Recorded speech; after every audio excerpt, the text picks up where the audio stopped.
So it's almost been a solid year since I started using this pocketable drone, the HOVERAir X1 PROMAX. And I want to go over some of the features that I use every time I go out and film with this. But before we get started, I do want to let you know that HOVERAir is the sponsor of this video, and I want to thank them for being the sponsor.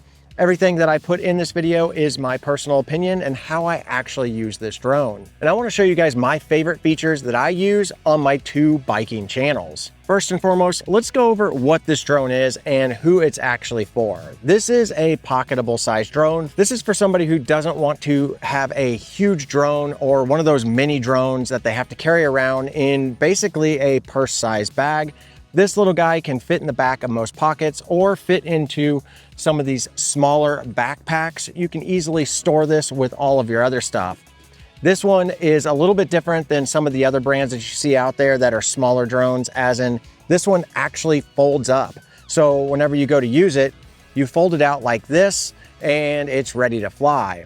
Now, this particular drone can be flown without a controller or it can be flown with a controller. And that controller has multiple different ways of being used, and I'll show you guys that here in just a little bit. Now, I would say 90% of the time whenever I'm using this drone, I am using what's called the follow feature or the cycling feature. The follow feature is going to be where you basically will fly the drone up into the air, and it's going to follow you like what you're seeing here on my bike. Now, the difference between the following mode and the cycling mode is cycling mode came out probably about 6 to 7 months ago. And it was specifically designed to be able to follow a little bit closer path with less swinging out on the left and right side. This is because a lot of cyclists found that they were either in traffic or they were going down single track trail. And if the drone in standard follow mode would swing out a little bit too far, it had the potential to run into objects like trees, cars, people, where whenever you have it in cycling mode, it's going to follow a much tighter path. And whenever they added that to this drone, it really changed this drone for my usage.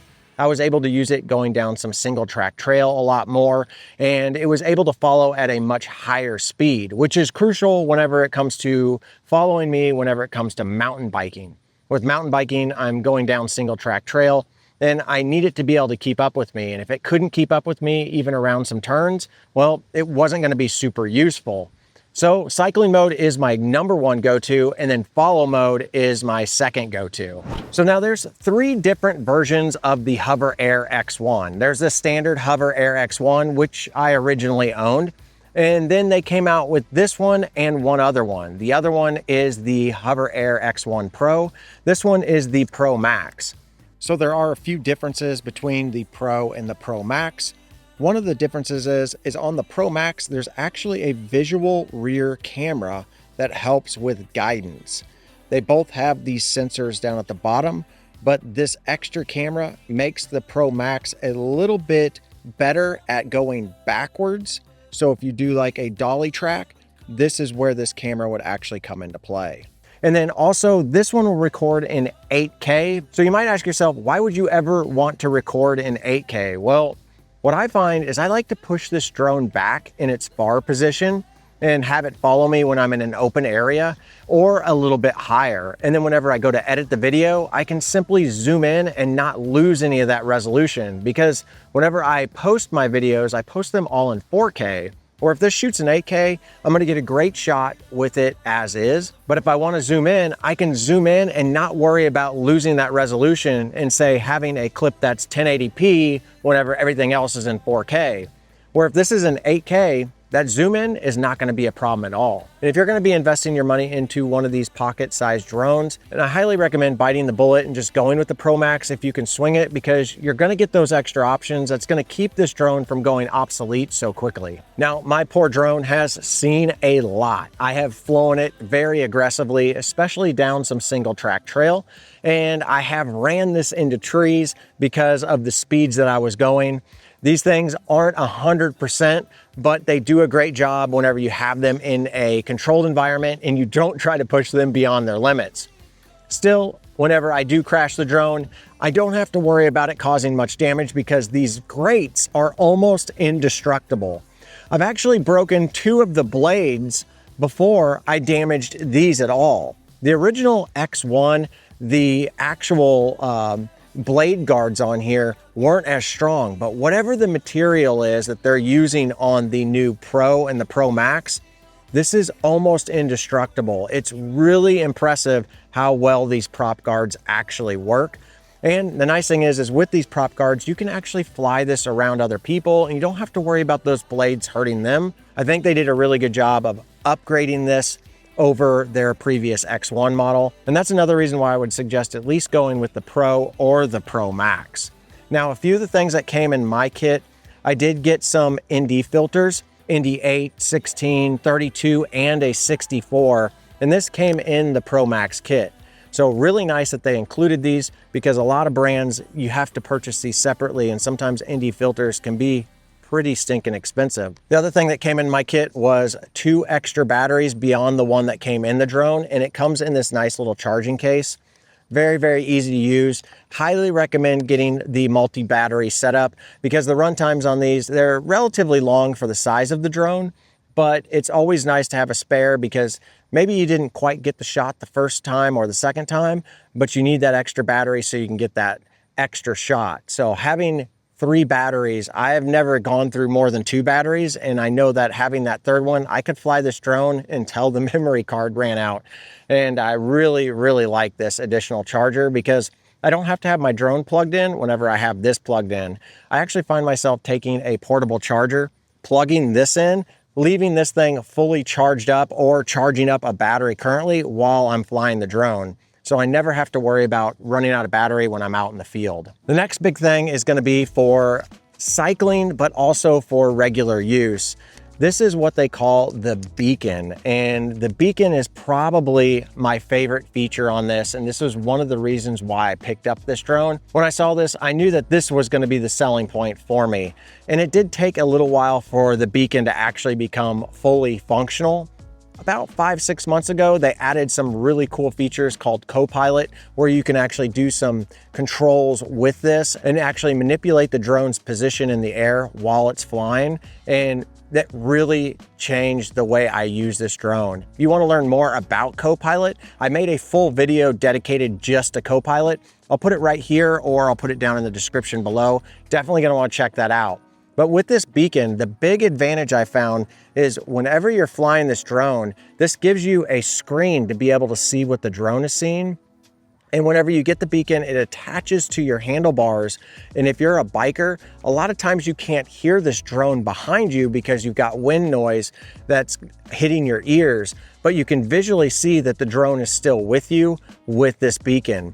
And it also gives the drone an extra point of connectivity, allowing you to fly this drone with a lot less stress and be able to enjoy your ride while the drone is flying. I would say those 2 things alone really do sell the beacon for me. The fact that I can see the drone while I'm going down the trail if I can't hear it, and also the Copilot feature. But the next thing and how I use this drone is the remote control.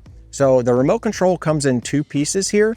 And what you do is you actually connect up the beacon to the controller. And now the controller is fully together, and you can use the beacon screen to actually be able to control the drone. And this is primarily how I get some like third person shots. I'll fly the drone up to a certain location and then be able to set it, and then just put this in my pocket and be able to ride my bike down or hike down or run down, whatever I'm doing with it. And then if I don't want to use the beacon, I can fold it out, and then your phone will actually fit right in here, and you can connect your phone up to this and be able to fly a drone like you see some of the bigger drones out there where the phone is actually your screen. So if the beacon screen isn't big enough for you, you can attach your phone here and still be able to fly it. Now, you can use your phone to just fly the drone, but I found that the controllability with this feels more natural than it does on the phone. I've used both. If I don't want to take this with me, I'll just take my phone with me, and then I can simply connect the drone up to my phone and then fly it via that way. But I find if I want to get more precise with the drone, I always like to take this controller with me. Now, whenever you pick up this controller, it does come with different kind of controller knobs here. You can remove these.